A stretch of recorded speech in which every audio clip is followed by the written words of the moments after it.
Hey guys, I wanted to do a video today about when things go wrong in the Philippines. And we have a lot of stuff to cover in this video, kind of, not too much, but quite a lot. I want to do a little bit about repatriation loans, things like that, and get into that a little bit, okay? Because things have changed around here with the virus, but I'm going to cover like how to do it the way it used to be done. I'm sure now you'd probably have to call in and get some sort of appointment to go in there or something like that, unless they reopen fully. But let me cover repatriation loans if something happens in the Philippines. Then we'll go into all the nitty-gritty details, because I would rather get this out there so at least you have this information, because it's the most important information of all. Okay, when you need a repatriation loan, you're totally broke, you have no money, you have no means of getting money, your family can't give you money, your friends can't loan you money, and you're dead broke in the Philippines. Okay, and what you do is you're supposed to go up to window 1, okay, and you can get into, you just go into the embassy and just tell them you want to get up to window 1, you want to do a repatriation loan, and you go up there and you tell them, okay, what's going on, you're broke. They're going to ask you for 3 phone numbers in the United States of friends, relatives, whatever. And when those people say no, they can't help you, what's going to happen next is then they're going to probably give you the repatriation loan. Okay, now when you get the repatriation loan, from what I understand, and I'm not 100% on this, is that they take away your passport at some point, okay, and you get it back when you pay back the loan. I'm not sure if they take it away at like when the second they give you the loan and give you some sort of papers to go through the Philippines government when you're leaving, or if they give you like a paper passport or something, it's only good for 1 use, or if they give you the passport and then they take it away when you reach the United States. I'm not sure how that part works, okay? I just know that at some point they probably are going to take away your passport, and you're going to have to pay that money back in order to get it back. That's what I was told there at the window, okay? But this was before the COVID. I don't know how things are working now, okay? So that's how you get that. That's when you're down in the mud, dirt broke, okay? And this is why I warn people, you never want to get to that point, okay? But anyway, let me get into all the other stuff here. As you guys know, if you watch my videos, I always talk about the emergency fund. The emergency fund, I can't stress the emergency fund enough, because if you have $6,000 in an emergency fund, that should cover you for a whole year of living over here, and like 2 or 3 months of waiting here, and a plane ticket or something like that, whatever. That's why I say $10,000 is the best. If you got like 6,000, you're still doing pretty good. I mean, you guys that live here know how cheap you can live. I don't recommend any. I mean, we get a lot of people in here saying, "Oh, I can live on 300. I can live on 500." That's not living good. You can live okay, but it's not living good. I mean, anybody that's telling you, "Well, I'm happy and I'm living on $300 or $500," hey, more power to them. But something, if that's all the income that you have, you're not living safe over here unless you have some sort of backup account or something that you can dig into every now and then. Okay. So then I would say, okay, if you got $50,000 in the bank, or $35,000 in the bank for an emergency, you're sick or whatever, then hey, more power to you, because then you have an emergency fund. And if you can live on $300 to $500, that's awesome, But the other thing is, guys, I also tell people this: God forbid something ever happens in the street, and I hear sometimes Americans getting in little scuffles with police over here or whatever, and arguments or something, and maybe because they're drunk or whatever and they get arrested, they end up in jail or whatever. Always put a few bucks extra inside your shoes, so that if you're in jail, you can at least buy some stuff at the they sell food inside the prison. I think you can take in a certain amount of money into the prison, but also have like a person that you can contact, and make sure you have that number on you in your shoe or whatever. Put things in your shoes like your ID and stuff like that, okay? so that you have that, and make sure you take that in with you if you get entered into the prison. Say, listen, I just want to take these numbers and take this money. They'll probably let you, because I've known people that have gone to prison. It depends on the prison that you're going into, probably. I mean, I'm not that familiar with prison, thank God I'm not. But I'm just telling you, that's a possibility here. It's not likely. Most people, they never get to that point, but there have been people that have been arrested for crazy things, and you never know what it could be. You know what I mean? It could be anything. So just something to think about. Also, guys, if you're out and about, I recommend, when I travel, even before the coronavirus, I traveled with an ID on my neck, okay? And I had ID in my wallet. But the ID around my neck said, in case of emergency, call so-and-so. And I had that person's name on there, and they can call that person, and they would come pick me up or whatever if I was or come to the emergency room or wherever I was if I was hurt or got killed in a car accident, God forbid. Here in the Philippines, otherwise you get killed, nobody knows what to do, who to contact or anything like that. You need information on your body, okay? Just to be safe. We've had people pass away here that have left very little information. One was a friend of mine, and I thank God that he gave me some information where we were able to contact his family. And it was very vague information, very little information, but we managed to contact people. We managed to get the bodies safely cremated and buried and put up into the Veterans Cemetery up in Subic, which is a very good thing, because that's where he ultimately, he didn't think he would be able to go there for whatever reason. He thought there was no way he could get into a Veterans Cemetery, and he was allowed to get in there. If you're a veteran over here, you can get buried over here in the Veterans Cemetery in the Philippines, okay? The other thing, guys, if you're out and about, I always tell people, have an emergency bag with you. I have like a thing, it's like one of those tummy pouches or whatever you call them, it goes below your belly, but also it turns into a backpack. They come in handy because whenever I go to the store, I see a lot of stuff that I like, or bread's on sale or something. I just make it into a backpack, I fill it up, and I carry it home. It's very easy, it's simple. But in the fanny pack or tummy pack or whatever you want to call it, you can, I tell people, in the Philippines, you're always going to have bad emergencies as far as bathroom goes, okay? Because of food or whatever. The first year you're here, go out and buy a ton of ammonium D, because you're going to need it. I don't care who you are, most people get it. You know what I mean? There's a few people that they come in and out of the Philippines, and they've kind of grown accustomed to the bacteria here or whatever, and you just pick it up. I don't know how you get it, whether it's in the food or touching things and you touch your mouth or whatever. I don't know, but you get diarrhea, get ammonia, take ammonium D with you. Also in the backpack, guy, carry wipes, because when you use a public restroom over here, there's no toilet paper. There's just one of those like things to wash your rear end or whatever, and then you're all soaking wet, and it's kind of gross. And you go to put your underwear back on, you're soaking wet. Bring wipes and bring your own toilet paper. I carry wipes with me wherever I go. It's the cleanest way to go. It's the best just over here. And not just that, on a hot day, wipes come in handy. Like you're sweaty, you're starting to stink, and you feel like taking a shower, but you're traveling and you can't. Maybe you're on an unair conditioned bus or jeepney. At least you can wipe yourself down and wipe your face and your head or whatever with the wipes. And I carry a lot of wipes, guys. Let me tell you, it makes a big difference over here. And possibly carrying like a little face cloth that you can wipe sweat off your face once in a while, or even like a regular towel around your neck or something.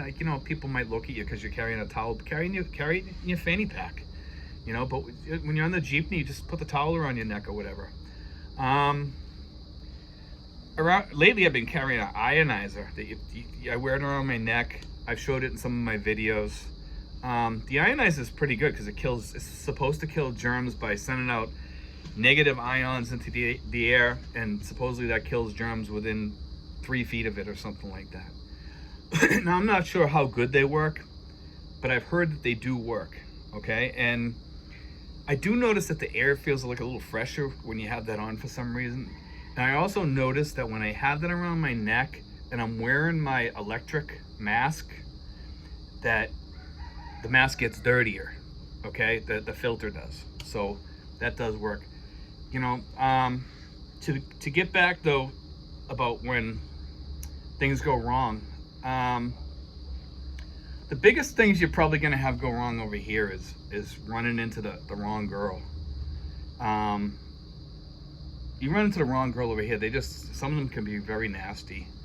You know, I mean, I've heard of some expats, but getting in trouble from their girlfriends or something, or their girlfriends causing trouble for them, you know, doing something to them, whatever, because they gave them too much information or something, and then they go into their accounts or do something like that. Just be careful of stuff like that, guys. You know, passwords. There's another thing that can go wrong. Passwords can be a real Jim Dandy of a problem over here sometimes. You definitely want to get a VPN over here so that it can look like you're in the United States sometimes, but usually most banks and stuff don't ask for that. But if you find that you're having problems getting into your account, the VPN usually helps. Sometimes like you can't get into Netflix or whatever. For some reason mine works over here. It works over here really good. But anyway, like some people have problems getting into like some of the radio apps and stuff like that. The VPN helps. You can get the free VPNs, but I recommend getting a paid VPN. You get what you pay for. Let's put it that way. You pay for one. I get Tunnel Bear. It's free for like so much of it, which is enough for me to use for what I use it for. Okay, and I can be in any country that I want on that VPN. You know, I can be in the United States. I could be in Japan. I could be in China. I could wherever. It gives you all these different places to choose from. Australia, Taiwan, whatever. You know. You just choose the country, you know, and I love that VPN because VPNs are one of the things over here that kind of save people over here. Losing your passport over here, okay? I've talked about this one before too in the past, so some of this is going to be like duplicate for you guys that follow me all the time. I tell people to get a passport card also, which is good for getting into Mexico and Canada, okay? But when you come to the Philippines, take that as an ID because it's a really, really super fantastic ID. See, I have a lot of IDs over here because I'm also like a resident over here. So I have my resident ID, I have my passport, I have my passport ID. I can go to the post office and get another ID. Plus I have my driver's license ID over here. You know, so I highly stress that you get a ton of IDs over here. And just hide them all over the place, you know, in your home. So if your house ever gets broken into, you got to maybe even put one inside your sneaker or something like that. You know, hide one on you at all times in case you ever get robbed. You have an ID. Okay, I would recommend hiding your passport ID the best that you can.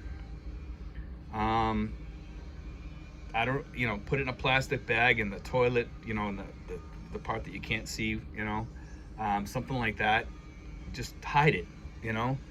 Passports, I would definitely put that in a lockbox, or if you can get a safe deposit box. Some banks do have safe deposit boxes, I'm hearing. I'm not sure which one. Somebody left a message about that the other day, and I want to thank them for leaving that message, by the way, about that. Anything that you guys can leave on my page is appreciated for other expats out there. I mean, this channel, I try to devote it to all you new expats and, you know, the older expats over here. If I can do something to help older expats out here that have been here for a while, new information or something, I'm going to share that on here too. But, you know, like I'm trying to get as much information out there to make people safe here. So that's the biggest problem here. Safety is number one. It's money over here. That's your biggest thing, and your passport. You know, everything else just kind of falls into place. I mean, the worst that's going to happen to you guys over here when you first come here is people are going to try to overcharge you if you don't have a Filipino on hand to let you know that you're being overcharged for a taxi or what have you. Okay, so that's going to be the biggest scam you're probably going to run into for like a week or so. The other thing is, once you get situated, you'll be all set. But that's not a big issue. That's why I say always have extra money with you. I got my friend the Rooster down there. cock-a-doodle doing? That's another issue over here for waking you up in the morning, but you can get around that with the white noise machine, like I said. Anyway, that pretty much covers everything. If anybody out there that has gotten in trouble for anything or has run into issues, please feel free to explain that in my comment section so other people will know what you can run into. I know people on tourist visas sometimes run into issues here. I've never been on a tourist visa here except for back in like the 80s. So, I mean, I don't know how that works anymore. I don't really work with that too. I know a little bit about it because when I came here, I was a resident the first week that I came here. So, I mean, that was good. And I highly recommend, guys, if you guys can get some sort of visa that you can stay here long term rather than the tourist visa, there's a book out there that you can get, and it talks about all the visas over here, the different kinds. And I think some was one for like about, I think it's 360. I don't quote me on this. I think it was $360 for 3 years or something like that. You pay every 3 years, something like that. And it's some sort of visa that you can stay here long term. I don't know if it's a residency visa. I know it's not a tourist visa, but if anybody knows what that is, you know, give me a shout out in the comment section on that too, because I know that the veterans over here at some of the places that the veterans hang out here, they do that. They help veterans get that over here. The SRRV visa is a very good visa for people over here. It takes a little bit of work to get it. You know, right now, my person doing that,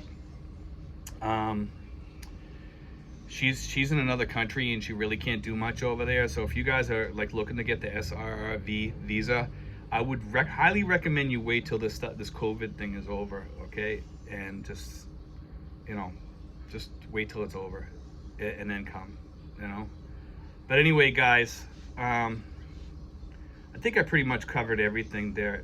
You know, you really need to keep your cash reserves available, and it keeps away, you know, the problems that you can run into here. I mean, I've seen many people down in Row House Boulevard. On occasion, you go down there and you see an American guy down there, or a European or Australian or a UK guy down there living on the street, just living on the street, you know, and it's sad and it's just not good. You know, nobody should reach that point, you know. And then we got the other people over here, the e-beggars who beg online for money. Nobody should have to get to that point either, you know. One thing I give credit to is the vloggers around here, is that at least they're trying to earn some money, you know, to supplement their income.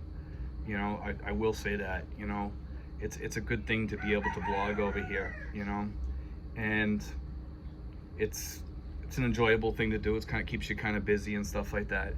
You know, guys, just one thing I always tell people coming over here, just, you know, keep your nose on straight. And, you know, I have people asking me like about expats over here, if I hang around a lot of expats. I really don't, guys.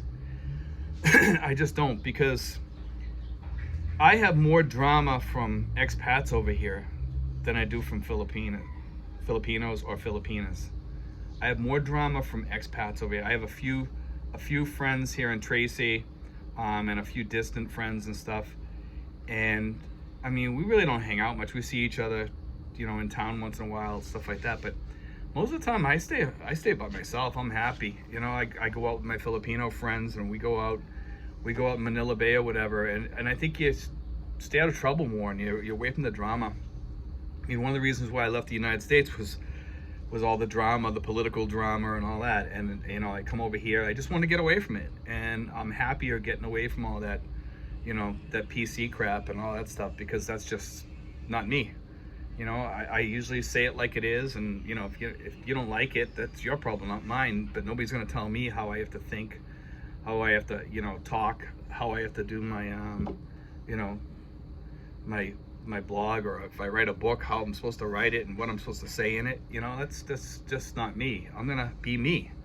And when I came here, you know, I wanted to be me. And I'm a very, like, how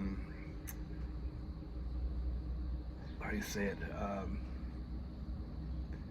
I keep things in order in my life. I'll just say that, okay? I keep things on point. and that helps me stay out of trouble, you know. And I highly recommend to all people coming over here is stay on point. Keep your stuff in order. Keep your life in order. Stay on top of things. And, you know, like for me, I keep a whiteboard so I can remember things, so I don't forget things. I keep my budget up there. I do all that. It keeps me out of trouble, guys. It keeps your budget in order. When you come here, guys, a lot of people come over here and they think, well, if I live on $500, I don't need a budget. I'll have more than enough money on that. No. Do a budget, guys. Always do a budget, no matter how much money you come over here for. And like I said, if you're single, you need $1,000 or more. And even the PRA, the Philippine Retirement Authority, recommends $1,000 per person if you're single, $1,500 if you're married. Okay, it's really hot out here today. I'm like, it's wicked sticky and humid. But you know, that's what they recommend, and that's why I kind of, after looking at that, I said, yeah, that's a good place to be at that amount, because it gives you enough money for everything over here. And you know, I know this, for some people this might be like a little bit of a boring video, and for me it's kind of a boring video too, to be honest with you, but it's something that had to be said out there, because safety is your biggest issue here, you know, and being safe when you're out and about traveling, you know, and just be careful, guys, when you're out and about. You know, you don't get robbed or something like that. You know, stay away from places that don't look safe. But if anybody out there can think of any other questions that they want to ask or anything about, you know, safety or things that can go wrong, feel free to put it in the comments section. I'll answer it as best I can. If I can't answer it, I'm sure there'll be somebody else on here that can answer it from one of the other expats that live here, because a lot of the expats here follow a lot of the articles, not the articles, the videos that we put out, and they'll comment sometimes, which I appreciate, you know, and it helps this channel also if other people answer, you know, because that's what this channel is about, you know. It's about helping all you guys out there, helping all the new expats and the current expats in the Philippines and expats in other countries. A lot of that information carries over to other countries here in Asia, and even in Europe for that matter. But anyway, guys, God bless, take care, and I appreciate you watching and subscribing. Okay, guys, take care.